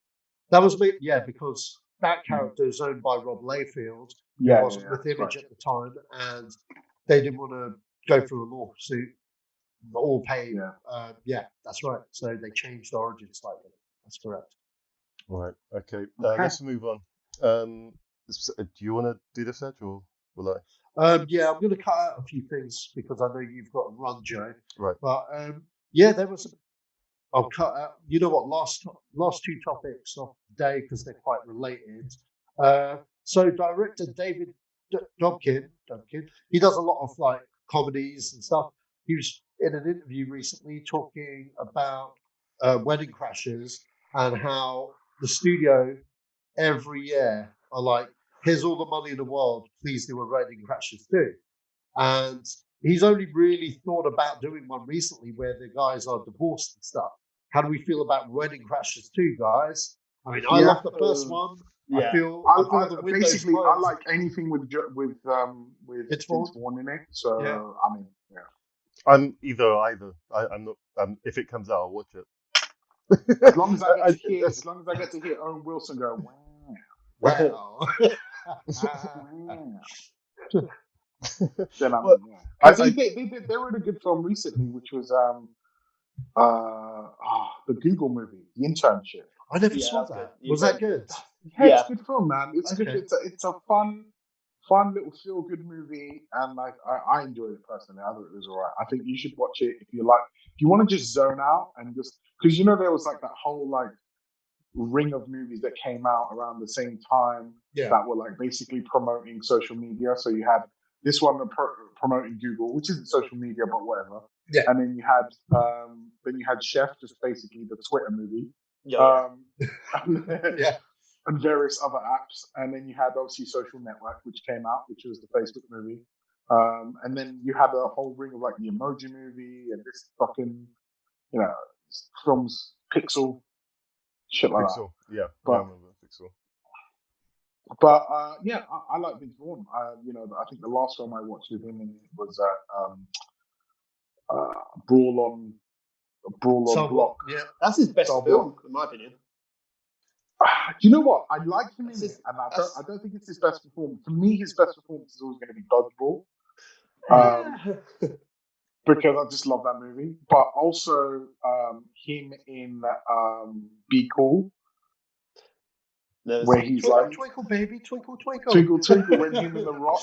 So he's like this like wannabe gangster, and he's got a security guard. And the Rock is his security guard, and the security guard is a massive gay Samoan.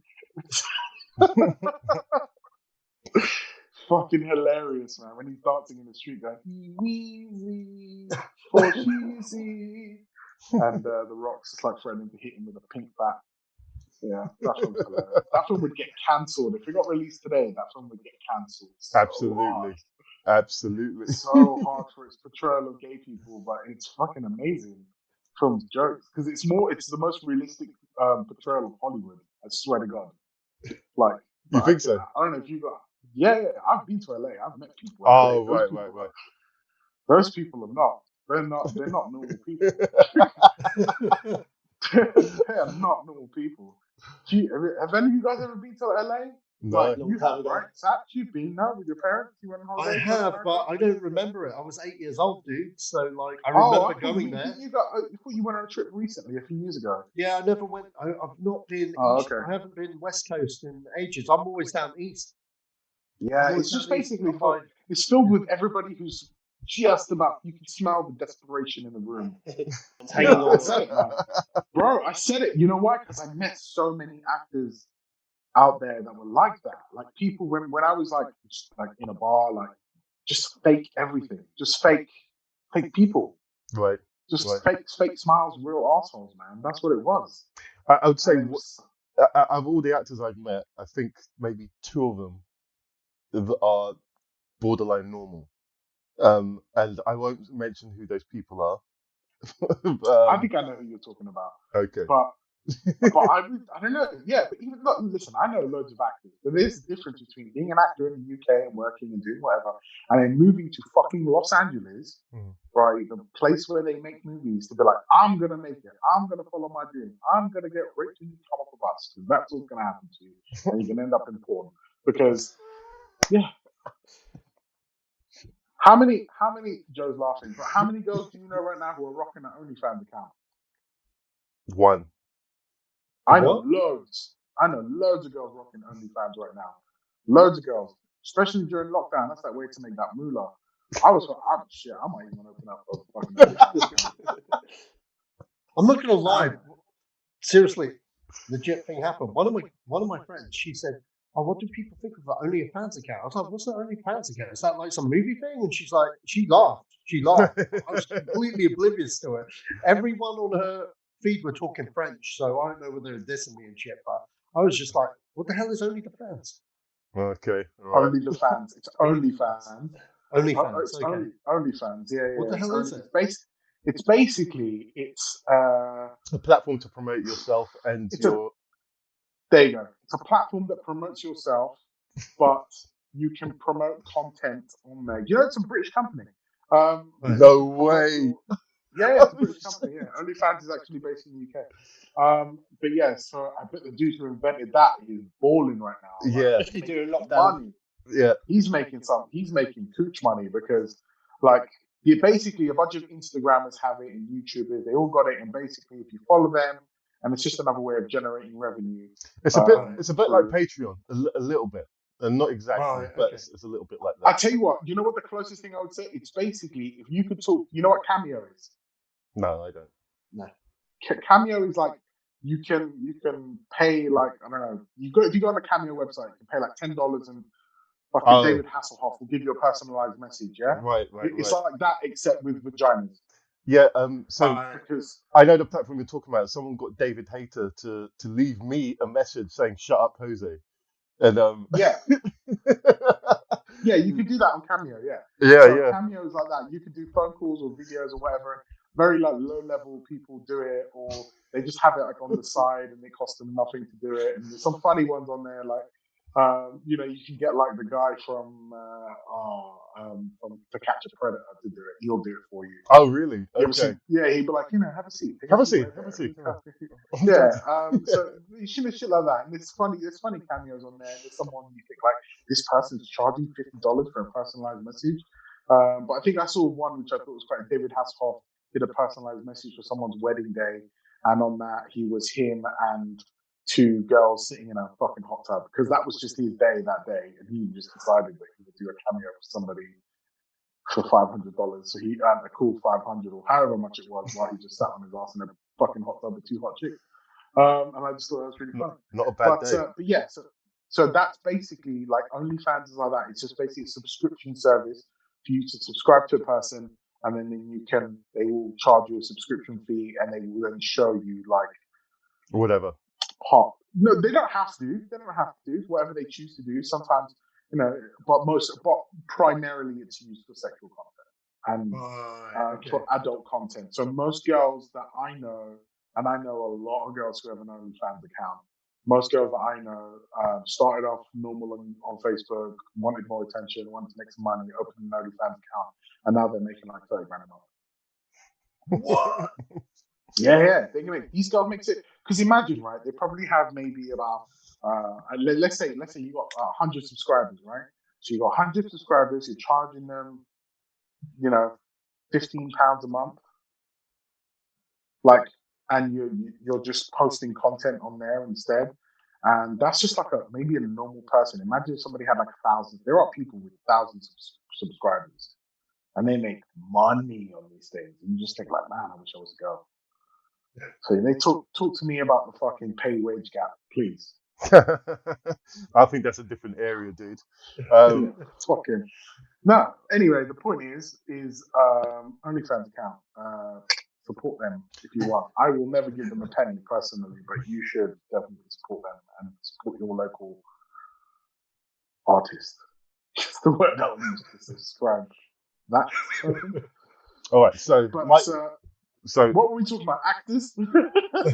So last thing up, David Doken again was talking about The Judge, which he directed with RDJ. Yeah. That's what you're gonna finish on. Yeah. I thought you'd have gone about Joe Cornish. No, we can save that for next week. Okay. All right. Yeah. You got to go, right? Yeah. Yeah. The judge, though? Does anyone care about that film? Well, the yeah, judge. no one cares. Well, no one really cares, but I mean, Jack Nicholson was almost in it. Again. But not. Yes. Well, fair enough. Hey, I would have watched it if Jack Nicholson was in it. Sorry, Robert Downey Jr. I mean, it's. I've seen the film. It's very average. It's good. Well, Nicholson wanted a complete page one rewrite, which is why they never picked him. They were like, "That's too much effort. We got the funding to go make it." They really wanted to go make it. I think they should have did a page one rewrite. Probably got a different movie. Is it Robert Duvall that replaced Jack Nicholson? Yeah, that's correct. I see. That's correct.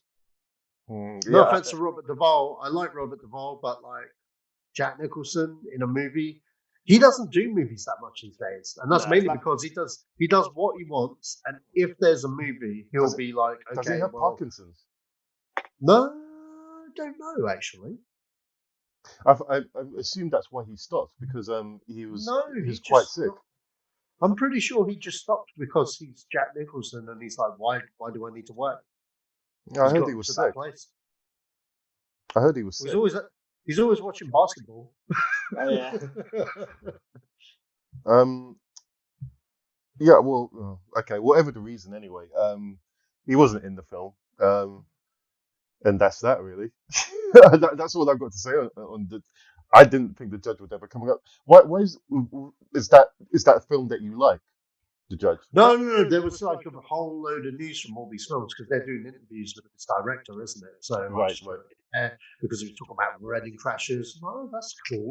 But you guys didn't think it was that cool, so fuck me. No, it's just that the judge is such an average film to it didn't. I mean, hey! If it wasn't for that movie crashing and bombing, we would never have had RDJ back. To be honest, to be honest, that doesn't bother me either. But the way it did happen is fair enough. But does anyone else have anything to say on the judge? No. Sorry. I didn't see it. It looked average. I wouldn't mind seeing it, but only if it comes on TV at a reasonable time. It's a Sunday. It's a Sunday morning matinee. Yeah, exactly, and I'll be happy to watch it then. Yeah, it's just courtroom dramas, which I get the impression it was. Where can you go with them? The ending, everyone hugging at the end, and we did it. and that's about it. Well, I mean, one of the best courtroom dramas you can watch in a movie is To Kill a Mockingbird. Time to Kill. Time to Kill. True. Yeah. Samuel Jackson shoots down Kiefer Sutherland with AK-47s, man. I forgot he was in that. Yeah. Kiefer and Donald. Kiefer and Donald, yeah. Kiefer Sutherland. Do you know what they should do? They should just make a remake of Young Guns. Yeah. Or a sequel. I think they were trying to do that for a while. They should just do that and put Lou Diamond Phillips in it just because. You love that guy. I do, man. Lou the Diamond Cutter Phillips, man. Where the fuck is that dude? No, have you seen? He was in a TV show not too long ago called Longmire. No. Watch it. I think you'll like it. Longmire. There's 5 seasons of it. Katie Sackhoff's in it as well. Do you know what confused? You said Longmire. I kept thinking of that stupid, horrible movie with Eddie Murphy in it, where he plays like a geek guy. What's that film called? Bowfinger? No. Bowfinger, yeah. I don't know why that. You said Longmire and Bowfinger popped into my head. When he's goofy, he plays like he's like proper goof troop, big buck tooth teeth. Yeah. That's Bowfinger. That's Bowfinger. Yeah, Bowfinger. Yeah, Longmire. Okay, I like Lou. You know what? Again, him and Kiefer Sutherland in Renegades is a film that's so underrated. Nobody ever talks about that movie. Nobody ever talks about that film, but it's a great fucking movie. It is a good movie, but it's a film from 1990. I mean, it's and it's not a particularly high budget film either. I'm just saying. Even better. I'm just saying. It's not a spotlight. Hey man, fuck Star Wars. I want to watch this film. For me, the best film. Hold on a minute. Did we all not just sit here and talk about fucking The Last Dragon for 5 minutes? and say how great that was. And that's also not one of those movies either. I know. It's got the glow. I'm being pedantic. It does have the glow. You are right, Ben. It does have the glow. If you want to watch a trash movie, watch The Leprechaun, man, with Warwick Davis. That film is. Was it Jennifer Aniston in one of those? Jennifer Aniston's first fucking film? Yeah, that's right. That's a horrible movie. It is a pretty bad film. They made a bunch of them. Like, he goes to the hood twice, goes into space, and it's like trash horror. Thrash horror? So it's called thrash horror? B-movie horror. It's not even. Puppet Master. Yeah. Puppet Master, do you know what? Puppet Master gets a lot of flack, but I do like me some Puppet Master. Oh yeah, because I don't know. I still stand by some of the recently. I think James Wan has killed it with his work. Oh yeah, like from Saw. When I say recent, because it is still recent, is of this generation, I guess. But Saw, and then Dead Silence. Sorry, what did you say? I said Fast and Furious, but yeah, that came later. Yeah, Fast and Furious. Yeah, no, I'm talking about just horror films. Horror films in general. Like, we haven't spoken about horror films, and it really upsets me that we haven't, but we should, because not now, obviously, but horror films should be a discussion for one day, because there are some fucking amazing horror films out there that people sleep on, like Hell House LLC. Have you seen that? Hell House is a great horror film. I'll be honest with you, Leo. Horror's not really my genre, man. That's okay. I think that's also. But you asked why. I think that's why I never really talk about it that much, because I don't really watch enough of it or know that much about it. I'll watch the odd one or stuff that people really recommend to me and stuff. It follows. Watch It Follows. It's a great film. I've seen it. I've seen It Follows. Yeah. I've seen It Follows. I met the director actually. They did a screening at View Piccadilly when it was the London Film Festival. And that's where they showed it in London, and he was there for the Q&A. Right. So, yeah. It Follows was all right. You know what? It really confused me the whole time. I was like, what genre is this? What time period is this? Yeah, the psychological 80s vibe to it. Yeah, that's what I love about it. Smartphone. So you got that clamshell smartphone. Yeah. You're like, okay. Well, I think you watch to separate it from, if you watched it 20 years from now, you can't reference it to anything that's from that time period. It's what they do in the Matrix as well. If the phones they have, they're not branded phones. So if you watch it from any time period, you don't associate. So when I first logged on, by the way, I was watching a guy, a channel called Mr. Mobile, and he talked about old school mobiles, and he talked about the Matrix phone, not the banana one from the first one, but from the second one, the one that clicks up the that was a big thing. And he's got it. He's got the phone. Oh, really? He's like reviewing it and stuff. Yeah. And it's actually a really bad phone. But no shit. But it was very. It's an aesthetic piece. And right. It's more for its looks than it is for its functionality. For its functionality, yeah. But there is I don't know, man. Like, for me, I don't know. I think you should do something horror related, at least for like Halloween or something, because I've seen, I don't know, because just people who don't know, Halloween falls on a Saturday this year. So, well, dude, you're definitely in the podcast for that one. Yeah, because I don't know, I watch a lot of horror films, man. Every night, I'm always just like flipping through to see what I can find. I've got Shudder. You guys ever heard of Shudder? Shudder. The name. Streaming site. It's actually, it's not. You know what? It's not fantastic. Because they tried to do some of their own stuff, but. I don't think any streaming site is at the moment. Everyone's trying to clamber on what Netflix did, and everyone's like missing and failing. And it's Amazon had their moments. I just don't understand Amazon's marketing campaign. No. So Amazon, the way they do things, they're like, some films are on Prime, and then next week it's like, oh, do you want to watch that? Remember you saw it last week on Prime? Well, guess what? It's $10.99 now, motherfucker. Like, that's why Jeff Bezos is so rich. I'm just gonna watch it online through other streaming sites. What's interesting about horror films? see how I stopped myself there, Joe? I was like, oh, don't say the P word. Well, yeah, I've got to end it there, guys. Sorry about that. I would have loved to continue this a little bit longer. Oh gosh, what was I going to say? van-dammage is my name. Yes. No. So the next time we do this, so graphically, it's not going to look the way you see it. So once it goes up, just have a look at it. You don't have to watch the whole thing. Just have a look at it and see what the format looks like.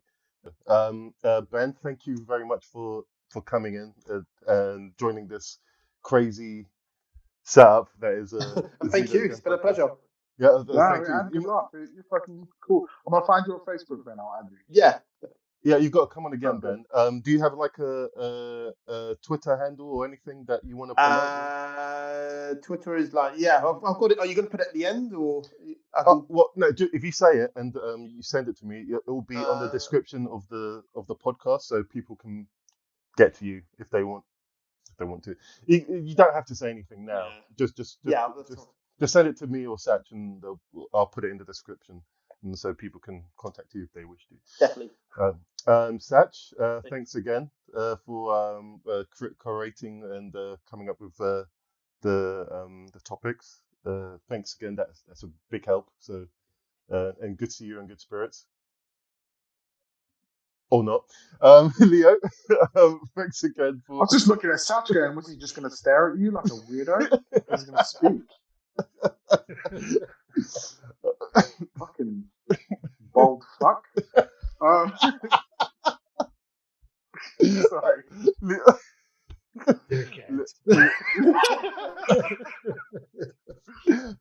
van-dammage, you can find me on Instagram, Mr_Ovaltine Jenkins. That's Ovaltine as in the orange drink you used to drink, and Jenkins as in the guy who touched me in school.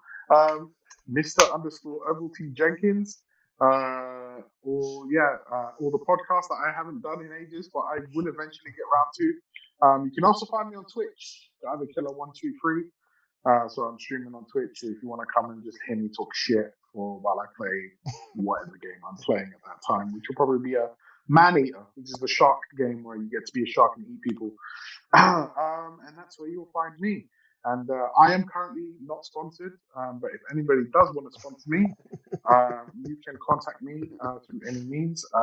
I will accept sponsors from Ben & Jerry's. If anybody wants to sponsor me, this is Cherry Garcia. If anybody wants to sponsor me from Ben & Jerry's, feel free to come along. Otherwise, you'll find all my other sponsorships. You can use my code, squarespace.com/day.sponsor. That's where you'll find me. Okay, that was a good sign off, man.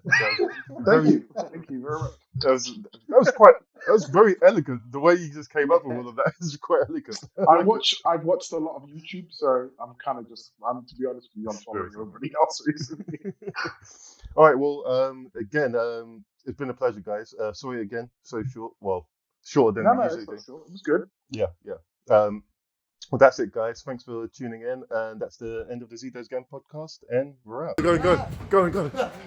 Come on. I am the man that killed Jamie Lannister.